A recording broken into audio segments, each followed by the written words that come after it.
America Iran യുദ്ധം ശക്തമാകുന്നു. Russia ഇറാനെ സഹായിക്കുകയാണോ? Deals Kerala, middle east latest updates. പശ്ചിമേഷ്യയിലെ സംഘർഷം ഓരോ ദിവസവും പുതിയ വഴിത്തിരിവുകളിലേക്ക് കടക്കുകയാണ്.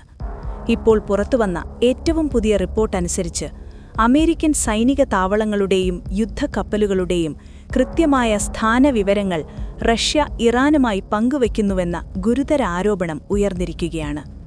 ഈ വിവരങ്ങൾ പുറത്തുവിട്ടത് പ്രമുഖ അമേരിക്കൻ മാധ്യമമായ ദ വാഷിംഗ്ടൺ പോസ്റ്റാണ്.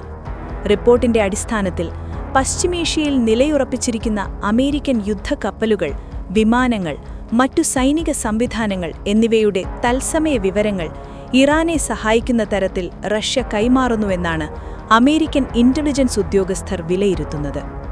ഈ വെളിപ്പെടുത്തൽ പുറത്തുവരുന്നത് റഷ്യൻ പ്രസിഡന്റ് വ്ളാഡിമിർ പുടിനും ഇറാൻ പ്രസിഡന്റ് മസൂദ് പെസഷ്കിയനും തമ്മിൽ നടത്തിയ ഫോൺ സംഭാഷണത്തിന് പിന്നാലെയാണ്. റഷ്യയുടെ അത്യാധുനിക ഉപഗ്രഹ സംവിധാനങ്ങൾ ഉപയോഗിച്ചുള്ള വിവരങ്ങളാണ് ഇറാനിലേക്ക് എത്തുന്നതെന്നാണ് റിപ്പോർട്ടുകൾ സൂചിപ്പിക്കുന്നത്.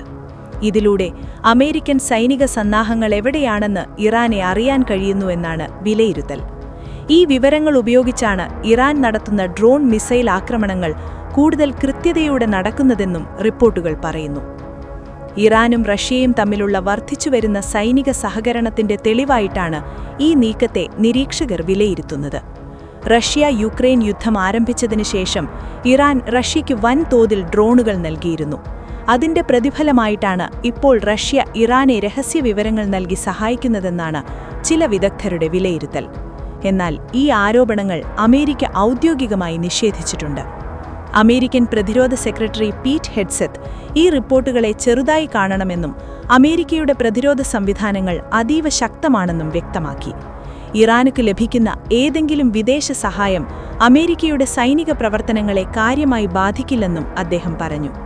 ഇതിനിടയിൽ അമേരിക്കൻ പ്രസിഡന്റ് ഡൊണാൾഡ് ട്രംപ് നേരിടുന്ന രാഷ്ട്രീയവും സൈനികവുമായ വെല്ലുവിളികളും വർദ്ധിച്ചുകൊണ്ടിരിക്കുകയാണ്.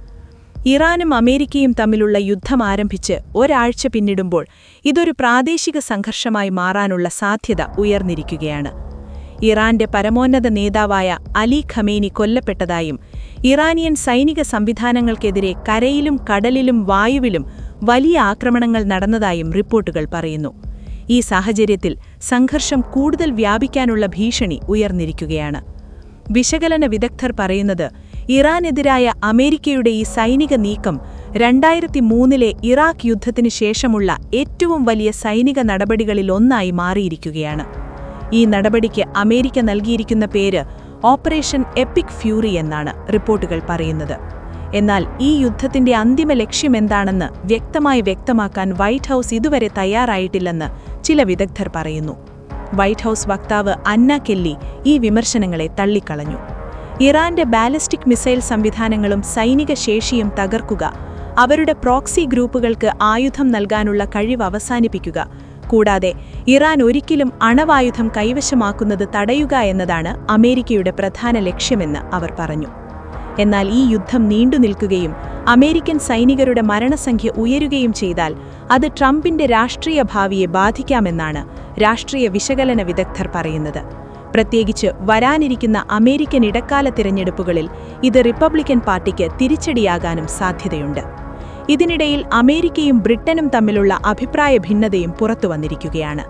ബ്രിട്ടീഷ് പ്രധാനമന്ത്രി കെ സ്റ്റാർമർ അമേരിക്കയ്ക്ക് അവരുടെ സൈനിക താവളങ്ങൾ ഉപയോഗിക്കാൻ ആദ്യം അനുമതി നിഷേധിച്ചതിനെ ട്രംപ് വിമർശിച്ചു. എങ്കിലും പിന്നീട് പ്രതിരോധാക്രമണങ്ങൾക്കായി ചില ബ്രിട്ടീഷ് താവളങ്ങൾ ഉപയോഗിക്കാൻ അനുമതി നൽകിയതായി റിപ്പോർട്ടുകൾ പറയുന്നു. ബ്രിട്ടൻ മിഡിൽ ഈസ്റ്റിലേക്ക് വിമാനവാണിക്കപ്പൽ അയക്കുന്നതിനെക്കുറിച്ച് ആലോചിക്കുന്നുവെന്നും റിപ്പോർട്ടുകളുണ്ട്.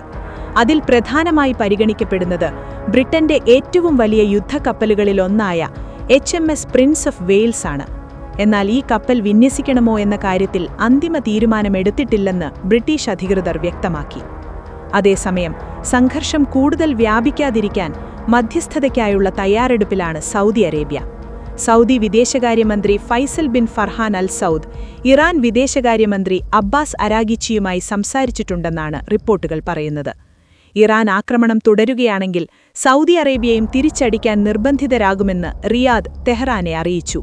എന്നാൽ അമേരിക്കയ്ക്ക് അവരുടെ വ്യോമ അതിർത്തിയോ പ്രദേശമോ ഉപയോഗിക്കാൻ സൗദി ഇതുവരെ അനുമതി നൽകിയിട്ടില്ല. കഴിഞ്ഞ ഒരാഴ്ചയ്ക്കിടെ United Arab Emirates, Kuwait, Qatar, Bahrain, Saudi Arabia എന്നീ ഗൾഫ് രാജ്യങ്ങൾക്കെതിരെ ഡ്രോൺ മിസൈൽ ആക്രമണങ്ങൾ നടന്നതായി റിപ്പോർട്ടുകൾ പറയുന്നു.